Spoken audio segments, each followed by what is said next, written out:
मैं मानता हूँ यही उलमाए कराम है जिन्होंने इस मुल्क में इस्लाम को स्वीकार कर। ये उलमाए कराम नहीं होते ना तो शायद लोग नमाज पढ़ना भी नहीं जानते। लोग लोग अपने हाफिज कुरान भी नहीं बनते। कितनी मुश्किलों से दर दर चाह करके लोगों से पैसे जमा करना और मदरसे चलाना, मस्जिदें बनाना, ये ना आसान नहीं इस मुल्क में। जो लोग आगे बढ़ रहे हैं तो हालत क्या इस मुल्क में देखिए भी काम हो रहे हैं। लेकिन मैं मिल सकूँ नाम से मोहब्बत, हमें काम से मोहब्बत नहीं है, हमें अपने नाम से मोहब्बत है। और मेरे बुजुर्गों, यही चीज हमारे लिए नुकसान का सबब बनती जा रही है कि मुसलमान हर एक दूसरे को नसीहत पर नसीहत किए जा रहा है। भाई इत्तेहाद कर लो, इत्तेहाद कर लो, इत्तेहाद कर लो, इत्तेहाद कर लो। मैं कारी सलीम साहब से कह रहा हूं इत्तेहाद कर लो, इत्तेहाद कर लो, इत्तेहाद कर लो। कारी सलीम साहब जब सलाम करते हैं तो मैं जवाब ही नहीं दे रहा हूं। इत्तेहाद हो जाएगा? कारी सलीम साहब भी कह रहे हैं इत्तेहाद कर लो, इत्तेहाद कर लो। हम सलाम कर रहे हैं, जवाब ही नहीं दे रहे और इत्तेहाद का नारा लगाया जा रहा है। इसलिए तरीका यही है।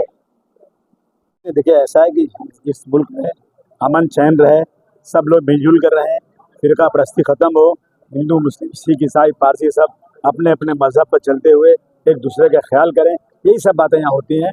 यहाँ मस्जिद के अंदर बातें ये होती है, अपने पड़ोसी के ख्याल रखो।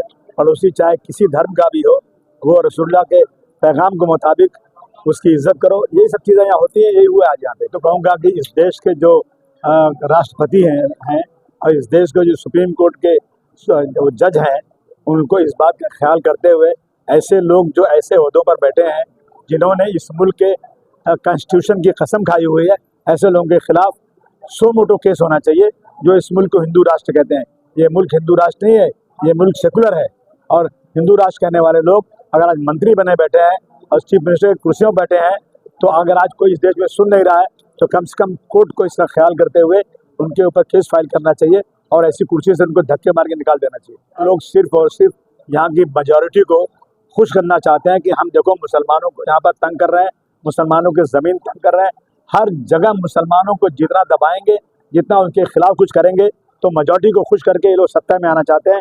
अगर ये हिंदू मुसलमान निकाल दें, हिंदुस्तान पाकिस्तान निकाल दें, फिरका परस्ती ये ख़त्म कर दें, तो मैं समझता हूँ चुन के कभी आएंगे नहीं।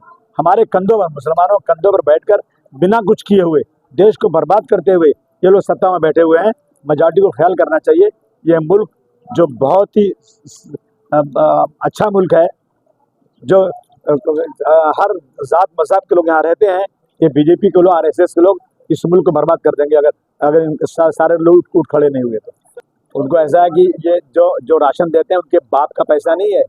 पैसा अगर सबसे गरीब आदमी जूता चप्पल कपड़ा रोटी भी खरीदता है ना, तो टैक्स भरता है। ये बीजेपी को क्या है ना, मैं बता दूं, हमने इस मुल्क में 1000 साल तक हुकूमत किया है और इस मुल्क को सोने की चिड़िया बना के रखा था। और अभी ये 70-75 साल मुल्क को आज़ाद हुआ है। 2014 में इनकी सरकार आई है, छोटी हांडी में उबाल आ गया, दिमाग खराब है और कोई बात नहीं। मैं यूथ को बोलूँगा कि यूथ के लोगों से कहेंगे कि आप इस मुल्क के लिए, इस मुल्क की सालमियत को बचाने के लिए, इस मुल्क को तरक्की करने के लिए आप सब लोग इकट्ठा आइए और जो फिरका परस्ती इस देश में हो रही है उसके खिलाफ खड़े हो जाइए और मुल्क को डेवलपमेंट की तरफ ले जाइए। देखिए, उन्वान से मकसद ज़ाहिर है।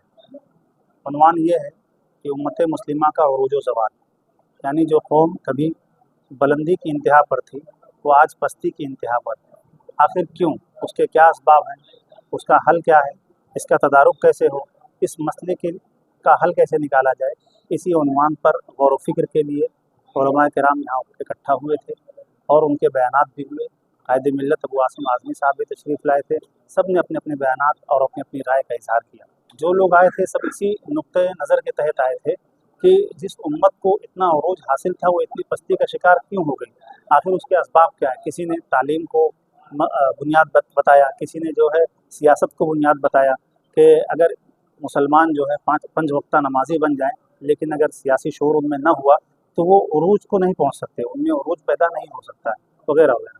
जो यूथ जनरेशन है उनके लिए मैसेज ये है कि उनको मस्जिदों से करीब होना चाहिए, उनको उलमा से करीब होना चाहिए, इसलिए कि दीन का सही इल्म उलमा के पास है। अगर वो उलमा के करीब नहीं होंगे तो वो दीन से दूर होते चले जाएंगे। इसलिए उनके लिए यही मैसेज है कि वो मस्जिदों के करीब हों, मदरसों के करीब हों, खानकाहों के करीब हों, तबलीगी जमात में जाएँ, उलमा का दामन पकड़ लें। इंशाअल्लाह दीन जो है उनकी ज़िंदगी में दाखिल और शामिल हो जाएगा।